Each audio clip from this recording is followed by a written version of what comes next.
Como ustedes saben, ya la semana pasada terminamos la serie sobre la vida de David.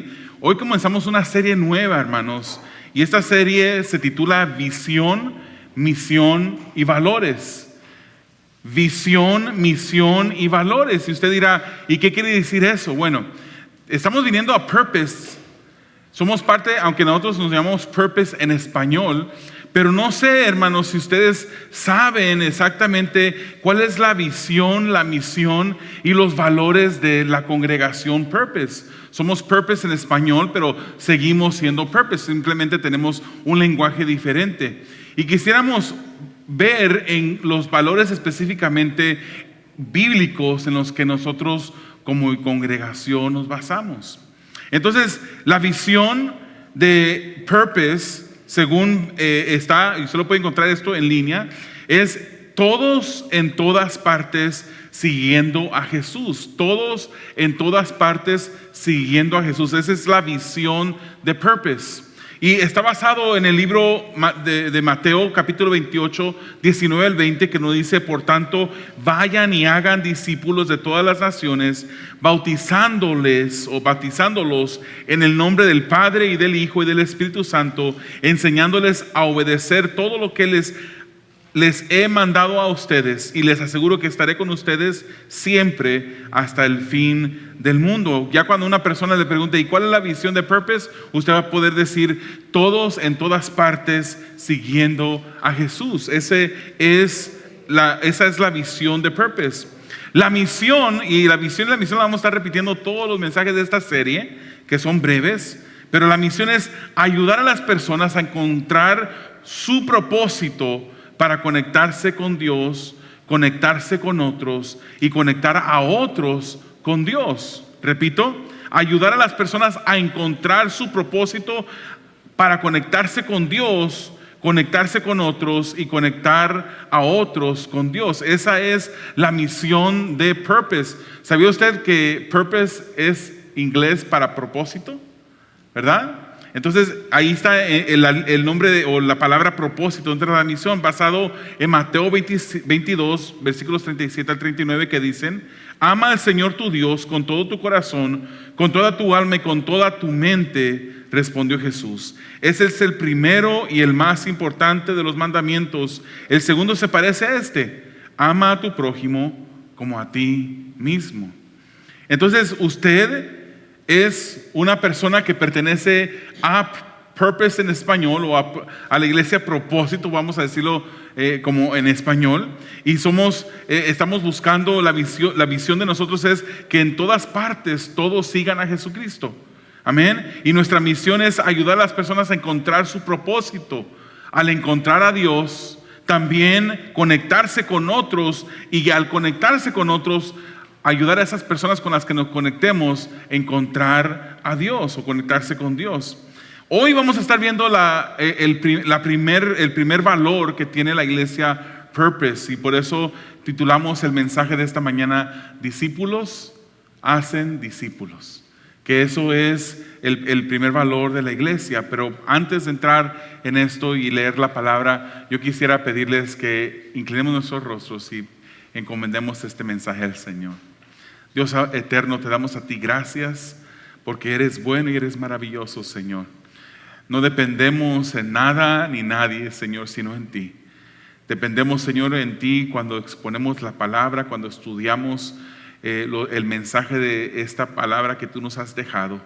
Y pedimos, Señor, que mientras que lo hacemos, tú hables a nuestras vidas, hables a nuestros corazones, que podamos deleitarnos en tu palabra, que podamos, como el salmista, decir: oh, cuánto me deleito yo en tu palabra, cuánto amo tu palabra, Señor. Danos más amor por ella cada día, y ayúdanos, Señor, a que a través del mensaje tu Santo Espíritu opere en nuestras mentes y corazones, nos mueva, Señor, a pensar, estimule nuestras mentes a pensar en tu palabra, y que nuestros corazones, Señor, puedan inclinarse cada día más ante ti al ver tus grandezas a través de la Biblia, Señor.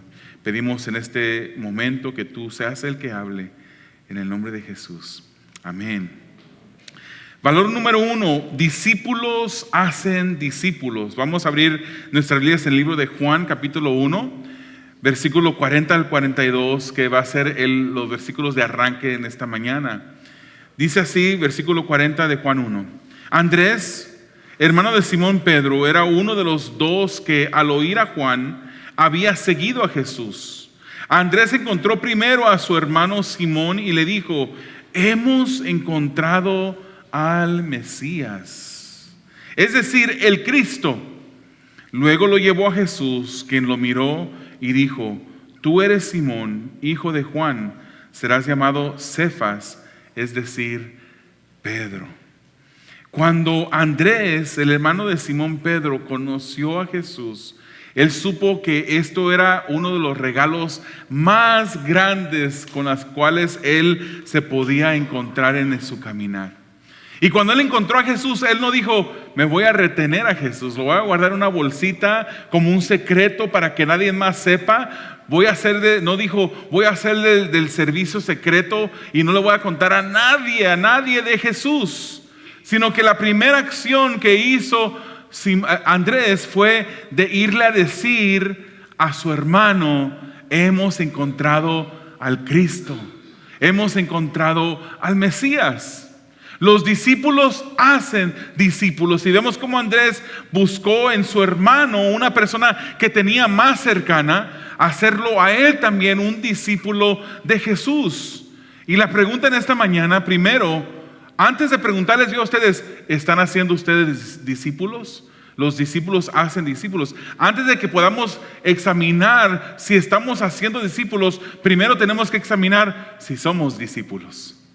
Entonces vamos a ver la palabra en esta mañana, ya casi tarde, donde nos dice, hermanos, que debemos de hacer discípulos. Si somos cristianos, hermanos, somos seguidores de Jesús. Por eso cristianos, por eso nos llamamos cristianos, porque somos seguidores de Jesús. Tratamos de imitar a Jesús, tratamos de ser más como el Hijo de Dios. Le seguimos por amor, lo seguimos porque somos sus discípulos.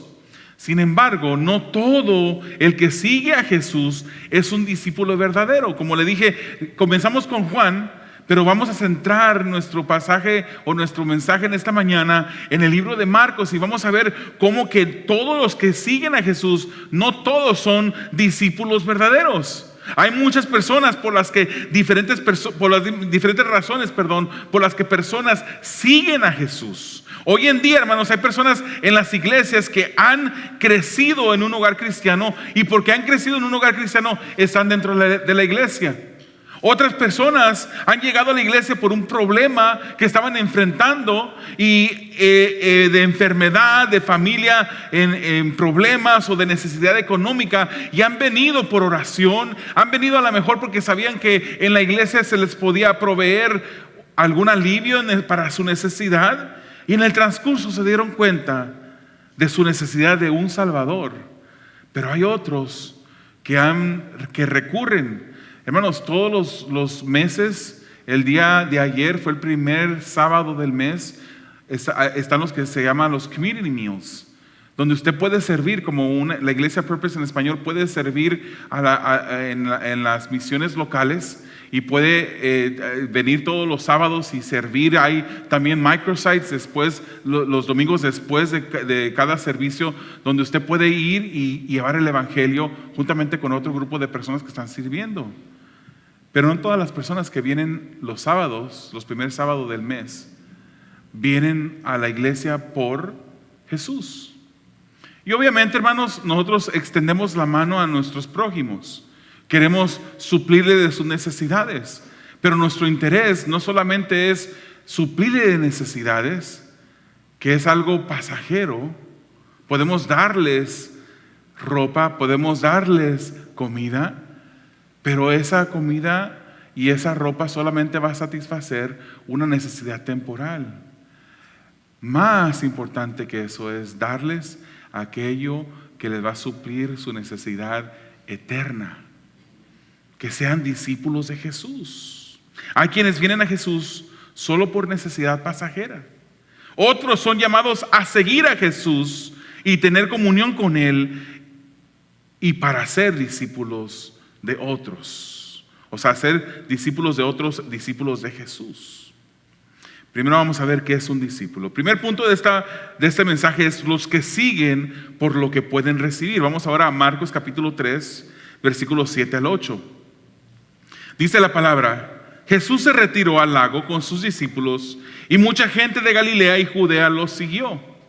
Cuando se enteraron de todo lo que hacía, esa es la clave, recuérdense eso.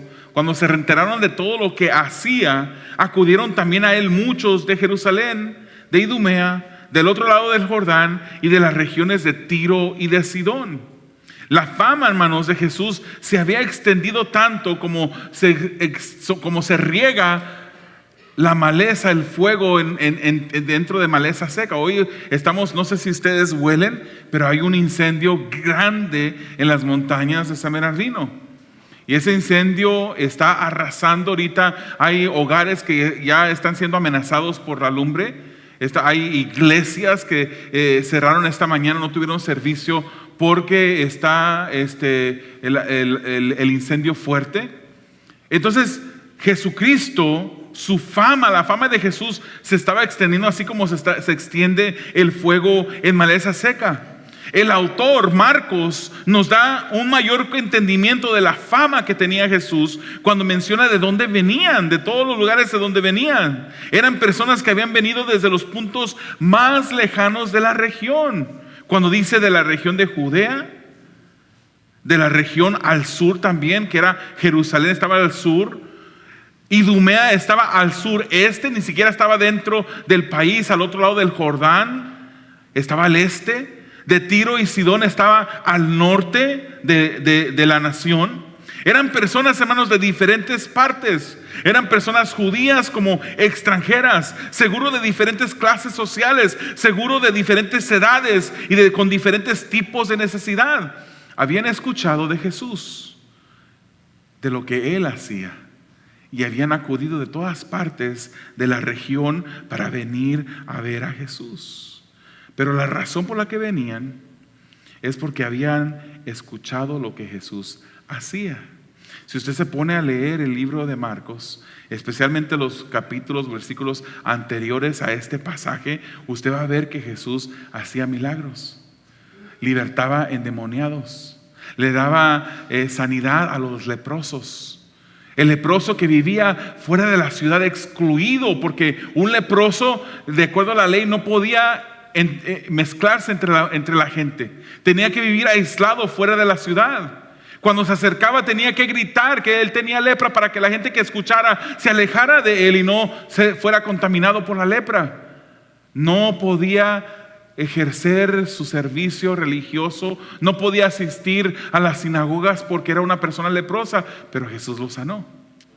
Y Jesús, estando en la ciudad, de repente muchas personas empezaban a venir, y dice la escritura que de repente ya no podía ni siquiera entrar a la ciudad abiertamente, porque la gente siempre cuando escuchaba que estaba Jesús iba a correr hacia él. O sea que el leproso que había sido antes excluido ahora podía entrar a la ciudad, y Jesús, que había sanado a este leproso, ahora estaba excluido y vivía en las afueras de la ciudad. Venían porque habían escuchado que él sanaba. Venían porque habían escuchado que él libertaba de demonios. Y más adelante y en otros evangelios vemos que Jesús reprende incluso a aquellos que lo seguían por lo que él les podía proveer. Él proveyó, él multiplicó panes y peces para dar a una multitud grandísima de personas. Entonces el énfasis aquí es que no seguían a Jesús por su carácter, no seguían a Jesús por las enseñanzas del reino que él predicaba. Las personas no venían atraídas por el personaje de Jesús, por quien él era. Venían por lo que él podía hacer, por algo físico, por algo pasajero, algo material. La gente venía de diferentes lugares buscando lo que podían recibir. Tenían una motivación egoísta. No querían entregar su vida a Jesús, la mayor parte de ellos, aunque unos sí le seguían porque conocieron el evangelio, pero tenían motivaciones egoístas. Querían ellos suplir o remediar su necesidad. Hoy en día, especialmente los domingos, hay muchas congregaciones donde se reúnen muchas personas. Hoy en día hay personas que llaman a iglesias llegan a iglesias, no porque quieren saber de Jesús, sino porque quieren saber qué es lo que la iglesia les puede ofrecer. Hermanos, y no me malentiendan, si hay una necesidad, parte de la responsabilidad de la iglesia es suplir las necesidades económicas de la congregación, de los hermanos de la fe, como también de las personas, tenderles una mano. La iglesia sí debe de ver por esta necesidad de los miembros, pero ese no es el punto aquí, sino hay quienes que no son cristianos, que solo buscan lo que les puede satisfacer en el momento. Y en pasajes anteriores a Marcos, hermanos, vemos a gente no dejaba solo a Jesús. No lo dejaba solo. Marcos capítulo 1, versículo 29, usted ve cómo Jesús sana a la suegra de Simón. Simón tenía suegra, Simón era casado, ¿verdad? Simón Pedro era casado, tenía una suegra. Y era el día de reposo, era el día en la que, de acuerdo a la ley, no tenían que hacer esas cosas. Pero Jesús sana a la suegra de Pedro.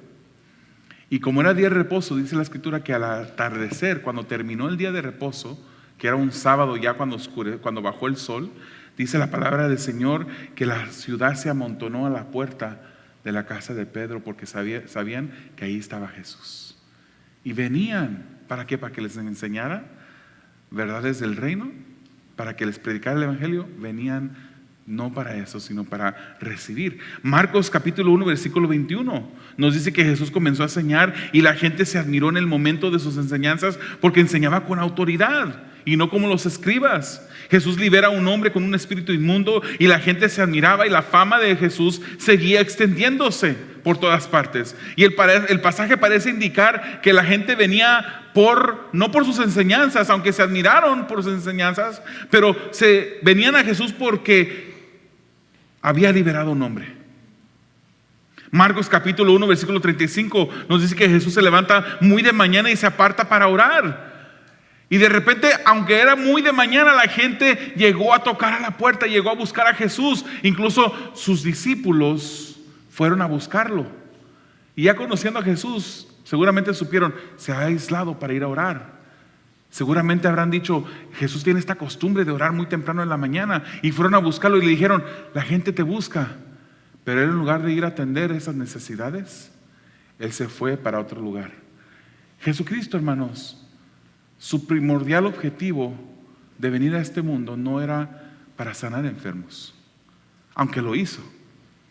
Su primordial objetivo no era para liberar a personas que estaban endemoniadas con espíritus inmundos, aunque lo hizo. Él vino para predicar el mensaje del reino. Él vino para predicar que el reino se había acercado. Él vino a predicar para que la gente se arrepintiera de sus pecados y recibiesen vida eterna. Marcos capítulo 1, 45 dice que Jesús sanó a un leproso. Ya se lo mencioné. Y la gente nada más lo buscaba por lo que él podía ofrecer. Jesús no quería que lo buscaran por las razones equivocadas. Incluso si leemos a Juan capítulo 6, versículo 25, dice: Jesús respondió con firmeza. Les aseguro que ustedes me buscan no porque han visto señales, sino porque comieron pan hasta llenarse. Por eso les buscaban. Jesús era verdaderamente hombre, pero también era verdaderamente Dios. Y él sabía las intenciones de las personas. Les aseguro, dijo él, que ustedes nada más me buscan porque se han saciado de pan. Trabajen, dice, pero no por la comida que es perecedera, sino por lo que permanece para vida eterna, la cual les dará el Hijo del Hombre. Dios el Padre ha puesto sobre él, o sea, sobre el Hijo del Hombre, su sello de aprobación. Hermanos, debemos de evaluar si vamos a Jesús por egoísmo o porque somos verdaderos discípulos de Jesús. Si andamos siguiendo a Jesús solamente porque estamos buscando un beneficio temporal de Él, o porque en verdad le amamos, porque en verdad has reconocido que Él es aquel que dio su vida en la cruz del Calvario por ti, que Él es aquel que es la puerta angosta, La palabra nos dice que el camino de la perdición es ancho, la puerta es ancha y muchos van a entrar por esa puerta. Pero el camino angosto, la puerta estrecha, es Jesús y solamente pocos entrarán por ella. A mí no me corresponde evaluar si mi esposa está en el camino, ha entrado por la puerta estrecha o no. A usted no le corresponde evaluar si la persona que está a su lado ha entrado por esa puerta estrecha. El Señor nos manda a nosotros a examinarnos a nosotros mismos para que nos aseguremos que hemos entrado por esa puerta. Y una de las maneras en las que usted puede evaluar es: ¿por qué es que yo sigo a Dios? ¿Por qué es que sigo a Cristo? ¿Por qué es que me reúno? ¿Cómo es mi vida durante la semana? No, aquí no tenemos servicios entre semana, ya van a empezar los grupos, pero no tenemos servicio entre semana. ¿Qué hacemos el lunes, martes, miércoles, jueves, viernes y sábado? ¿Qué es lo que hacemos? ¿En qué nos involucramos? ¿Le damos un tiempo al Señor? ¿Buscamos la comunión con el Señor? ¿O simplemente venimos un domingo para sentirnos satisfechos? Para decir: es que ya andaba yo con el tanque bien vacío, ya llegué el domingo, ya lo llené el tanque. ¿Por qué venimos? ¿Qué hacemos? ¿Estamos en verdad buscando la comunión con Dios todos los días? Un discípulo de Jesús busca la comunión diaria con su maestro. Busca la oración con su maestro. Busca que su maestro le hable a través de la palabra, la Biblia. Vamos al segundo punto, hermanos. Los que lo siguen por la necesidad inmediata. Marcos 3, 9 al 12. Dice así: entonces, para evitar que la gente lo atropellara, fíjese nada más, la gente lo quería atropellar a Jesús. No habían carros, no era atropellarlo con un carro, pero se abalanzaban hacia él. Para evitar que la gente lo atropellara, encargó a sus discípulos que tuvieran preparada una pequeña barca, pues como había sanado a muchos, todos los que sufrían dolencias se abalanzaban sobre él para tocarlo.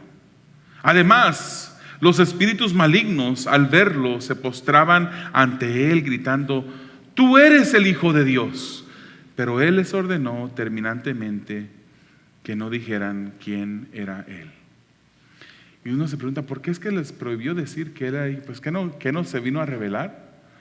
¿Que no era bueno que los demonios dijeran: tú eres el Hijo de Dios? Vamos a ver eso más adelante.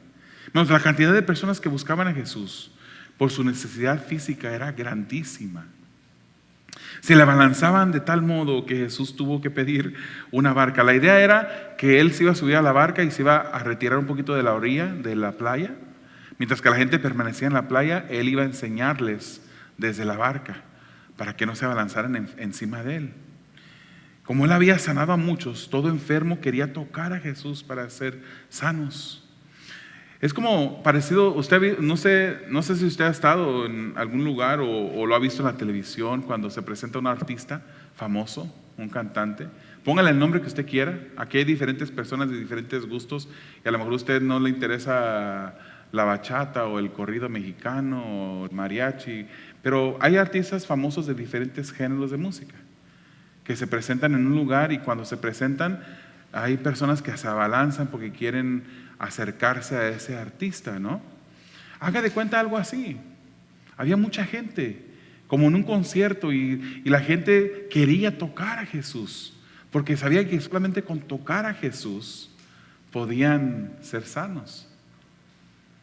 Podían ser sanos. Y él había sanado a muchos, y entre la multitud también había personas que estaban endemoniadas. Cuando esas personas endemoniadas estaban cerca de Jesús, caían al suelo y los demonios gritaban que él era el Hijo de Dios. Pero Jesús los mandaba a callar. ¿Y por qué los mandaba a callar? Marcos 1:25 dice que mandó a callar a un demonio que declaraba saber quién era Jesús. Marcos 1:34 dice que no dejó que los demonios hablaran porque sabían quién era él. Los mandaba a callar. ¿Por qué? Jesús no quería que los demonios declararan quién él era.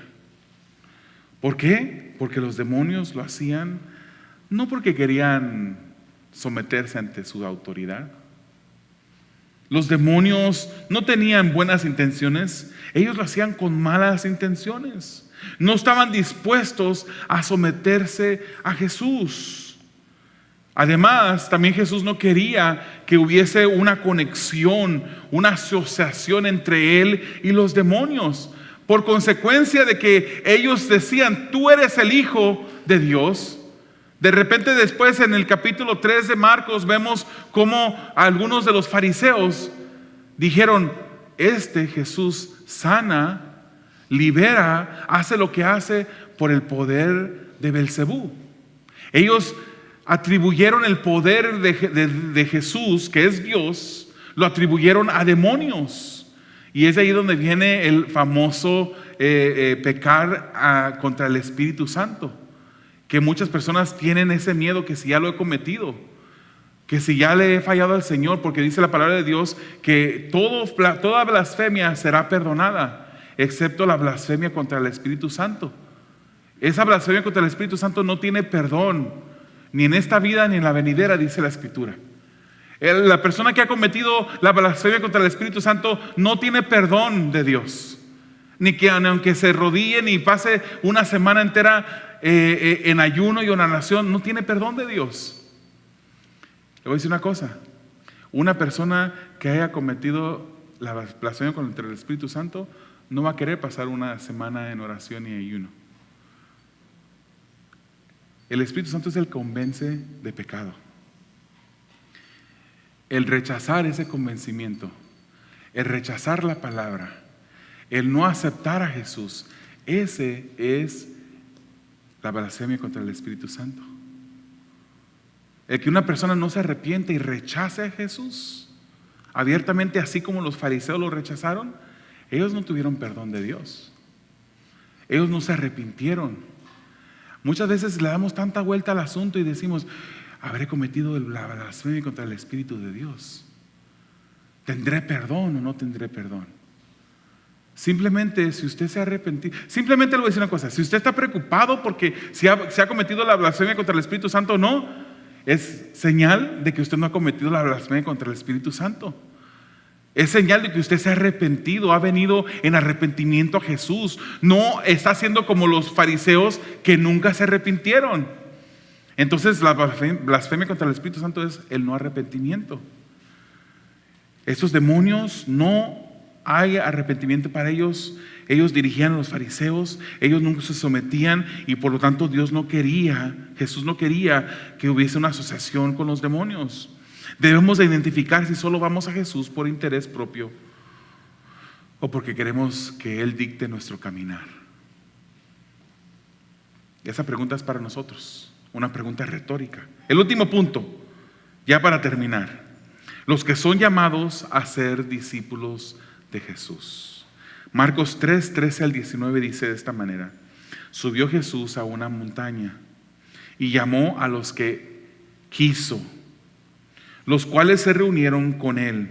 Versículo 14: designó a 12, a quienes nombró apóstoles para que lo acompañaran y para enviarlos a predicar y ejercer autoridad para expulsar demonios. Estos son los 12 que él nombró: Simón, a quien llamó Pedro; Santiago y su hermano Juan, hijos de Zebedeo, a quienes llamó Boanerges, que significa hijos del trueno; Andrés, Felipe, Bartolomé, Mateo, Tomás, Santiago, hijo de Alfeo, Tadeo, Simón el celote, y uno que parecía pero no era, Judas Iscariote, el que lo traicionó. Cada vez que se menciona Judas en la lista de los apóstoles, siempre se recuerda su infame traición, el que traicionó a Jesús. Jesús dice en la Escritura que sube al monte, Él se aleja de la gente, y después del alboroto de la gente, Jesús subió al monte y se llevó con Él a los que Él quiso. Es ahí donde Él designa a 12 a ser sus discípulos, los cuales Él también llama apóstoles, de acuerdo a Lucas capítulo 6, versículo 13. Él los llama apóstoles. Él los escogió por 3 razones específicas, de acuerdo a las Escrituras: para que estuvieran con Él, o sea, que tuvieran comunión con Él, Y esta, hermanos, debe ser una de las razones por las cuales usted identifica que usted es un verdadero discípulo de Jesús. Si usted es un discípulo de Jesús, usted desea tener comunión con Él. Comunión, no solamente los domingos de 11:30 a 12:40, 45, vamos bien en tiempo, sino todos los días, todos los días. Los escogió por 3 razones: para que estuvieran con Él, o sea, tuvieran comunión con Él, para ser enviados a predicar. Un discípulo de Jesús predica el evangelio. Es por eso que nuestro valor es: los discípulos hacen discípulos, predican la palabra para que otros sean discípulos de Jesús. Y tercero, para tener la autoridad de expulsar demonios. Jesús sigue llamando a discípulos hoy en día, hermanos. Él tuvo a 12 que Él escogió, que Él también llamó a apóstoles. Nosotros no somos apóstoles, pero sí somos discípulos de Jesús, porque seguimos a Jesús. Él llama a sus discípulos a tener comunión con Él, a predicar el evangelio y a hacer otras cosas. Entonces vamos a tomar un examen. ¿Tienen sus papeles y pluma lista?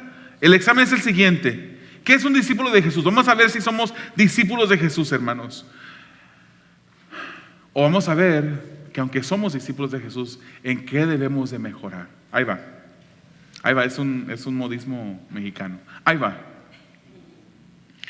El discípulo de Jesús no ama a nada más de lo que lo ama a Él. Ni a su propia vida ama más que amar a Jesús. Dice Marcos 8, 34, 35. Entonces llamó a la multitud y a sus discípulos.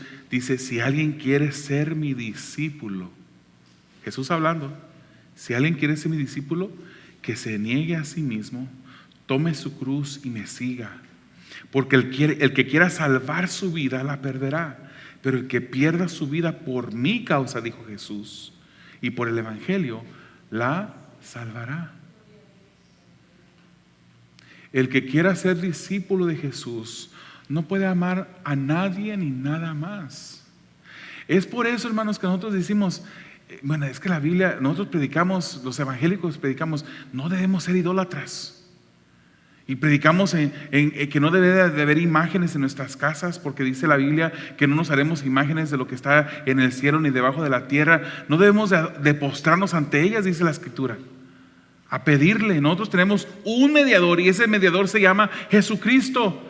Tenemos libre acceso ante el trono de la gracia de Dios. Dice su palabra que podemos entrar confiadamente. Me gusta más como dice en inglés: we can come in boldly, con confianza, delante del trono del Señor. Cuando venimos y oramos, no importa que usted no tenga un altar, no necesita un altar. Usted puede hacer un altar de una silla, simplemente arrodillándose y clamando a Dios. Usted puede hacer de ese momento un momento en el cual usted entre en la misma presencia del Señor a pedir su misericordia y su ayuda oportuna. Pero muchas veces decimos nosotros, y nos levantamos el cuello, nosotros no tenemos imágenes. Nosotros no somos idólatras, cuando en verdad sí lo somos, porque amamos a otras cosas, a otras personas, más que lo que amamos a Jesús. Y eso no puede existir en la vida de un discípulo de Jesús. Debemos de amarlo a Él por sobre todas las cosas. ¿Cómo vamos hasta ahorita? No, es una pregunta retórica, no contesten. Eso es algo para usted, entre usted y Dios, nada más. Otro punto: el discípulo de Jesús es fiel a sus enseñanzas. Juan 8:31 dice: Jesús se dirigió entonces a los judíos que habían creído en Él y les dijo: si se mantienen fieles a mis palabras, serán realmente mis discípulos y conocerán la verdad, y la verdad los hará libres. Si somos discípulos de Jesús, nos interesa saber qué es lo que Jesús quiere. Nos interesa saber qué es lo que la palabra dice para poderla seguir. Si usted no conoce la palabra, no va a saber cómo seguir a Jesús. Santiago 1:22 dice: no se contenten solo con oír la palabra, pues así se engañan ustedes mismos. Llévenla a la práctica. Tenemos que practicar la palabra. Es verdad, hermanos, somos salvos por fe, por gracia, mediante la fe. nada más. No somos salvos por obras. Efesios capítulo 2, que por gracia mediante la fe somos salvos y no por obras para que nadie se gloríe. Nunca nadie va a llegar al cielo, levantarse el cuello y decir, yo estoy aquí porque me gané la salvación. Yo estoy aquí por mis buenas obras que yo hice. Nunca nadie llegará al cielo a decir eso. Llegaremos al cielo por pura gracia mediante la fe en Jesucristo. Nada más. Nada más. Pero un discípulo de Jesús muestra las buenas obras. Porque practica la palabra, muestra la palabra en su vida. ¿Cómo vamos hasta ahorita? Tercer punto. El discípulo de Jesús ama a otros discípulos de Jesús. Ama a otros discípulos de Jesús. ¿Habrá una persona aquí? ¿Habrá una persona aquí con la cual usted no esté muy contento en este momento? Que usted debería de arreglar una situación, un desacuerdo que han tenido. Debemos de amar a los discípulos de Jesús. Debemos de amarnos unos a otros. Yo soy un discípulo de Jesús. Usted es un discípulo de Jesús. ¿Me ama? Yo le amo. Dejemos de amarnos los unos a los otros. Juan 13:35 dice, de este modo todos sabrán que son mis discípulos, si se aman los unos a los otros. A veces se mete el pecado, ¿verdad? A veces se mete la enemistad y la ira y el enojo, y de repente hay hermanos dentro de la misma congregación peleados los unos por los otros. Y es verdad, hermanos, que queremos obedecer al Señor y debe de ser nuestro mayor esfuerzo, pero no caminamos perfectamente. Pero cuando vemos que damos un paso equivocado, que nos vamos tras la ira, tras el enojo, tenemos que volver al camino correcto y remediar, acomodar, corregir cualquier cosa que se tenga que corregir. De la manera como nos amamos los unos a los otros, así van a saber que somos sus discípulos, si nos amamos los unos a los otros. Primero de Juan 3:10 también dice, así distinguimos entre los hijos de Dios. Ay, se me hace fuerte seguirlo leyendo, pero ya lo tienen acá enfrente, ¿no? Así distinguimos entre los hijos de Dios y los hijos del diablo. No hay un intermedio, un área gris, no lo hay. Hay hijos de Dios y hijos del diablo. El que no practica la justicia no es hijo de Dios, como tampoco lo es el que no ama a su hermano. Remediemos. Si estás enojado contra tu hermano, contra un familiar, contra alguien, no quiere decir que no eres cristiano, que no eres discípulo del Señor. Ahora, si no quieres arreglarlo, ahí sí yo diría, ahora te invito a examinarte.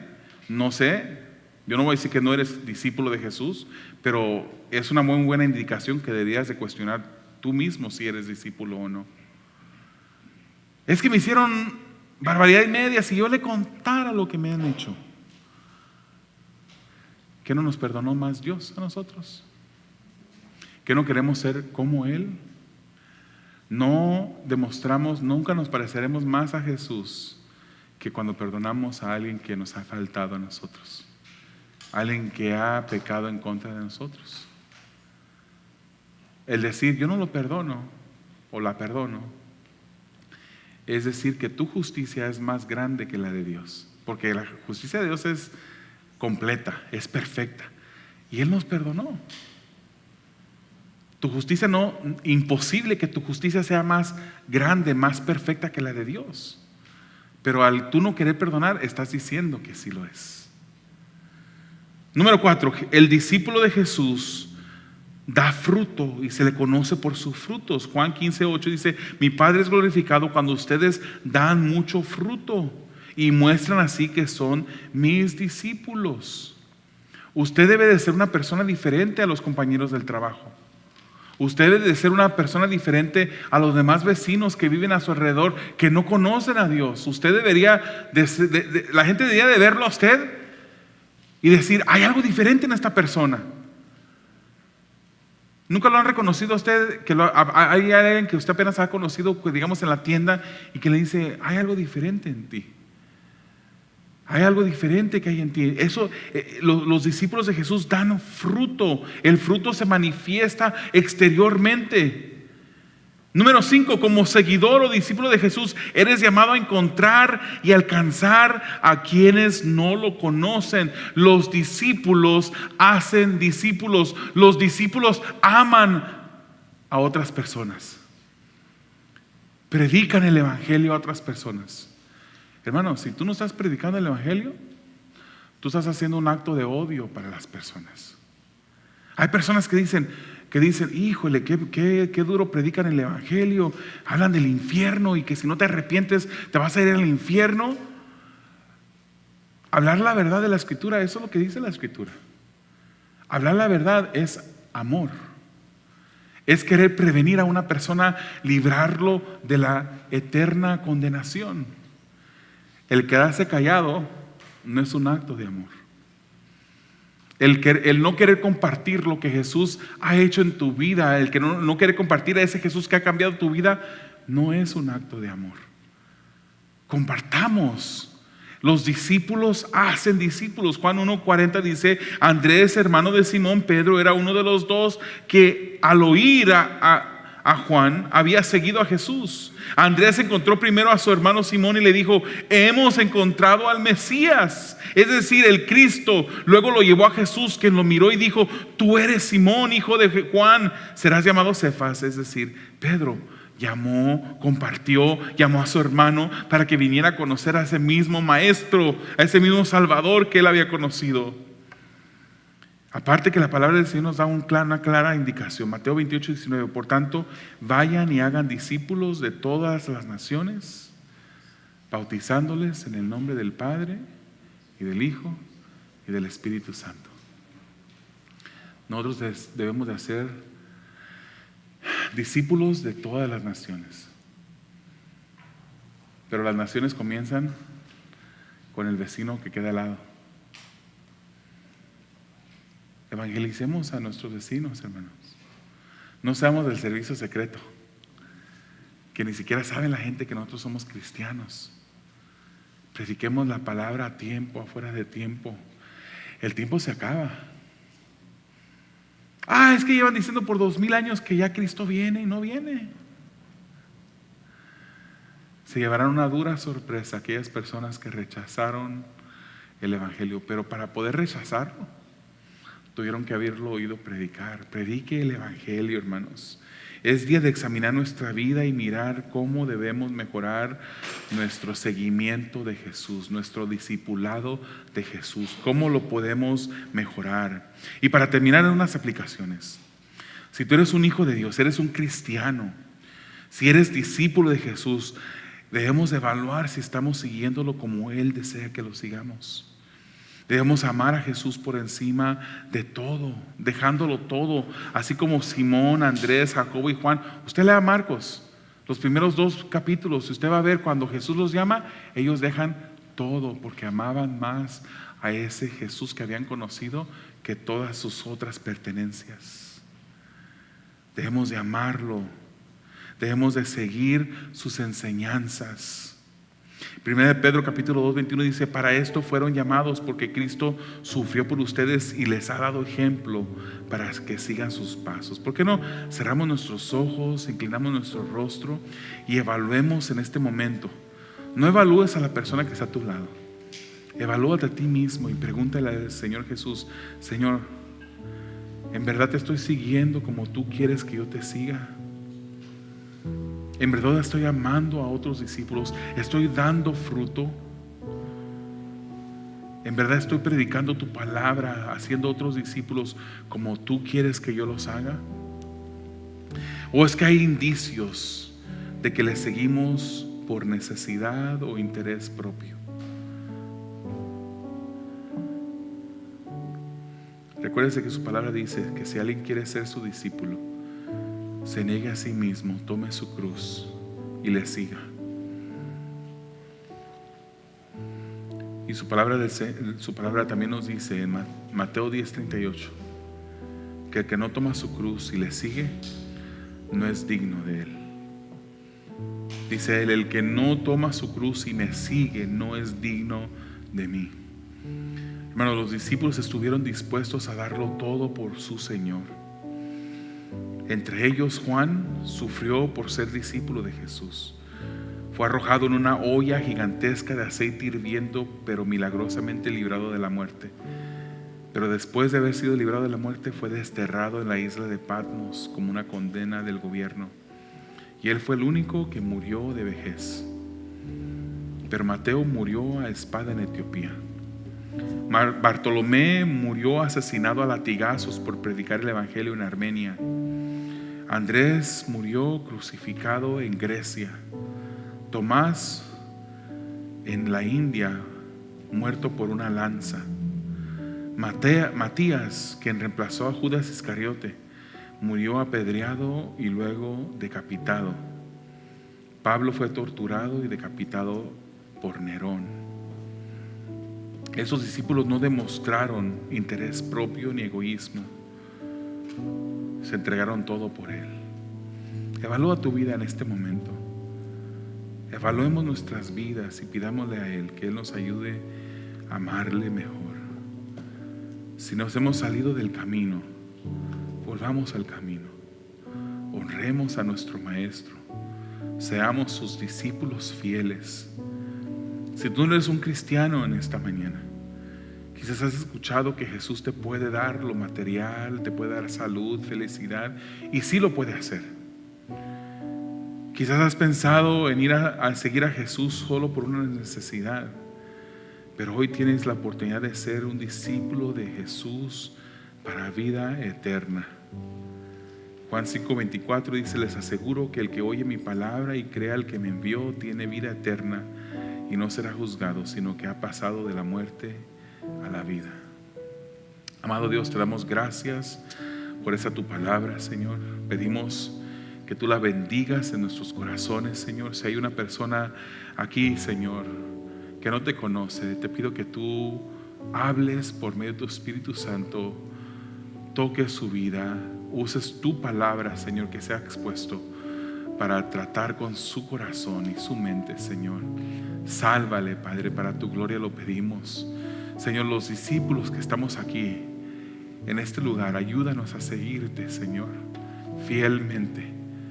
Nuestro caminar no es perfecto, Señor, pero deseamos que sí lo sea.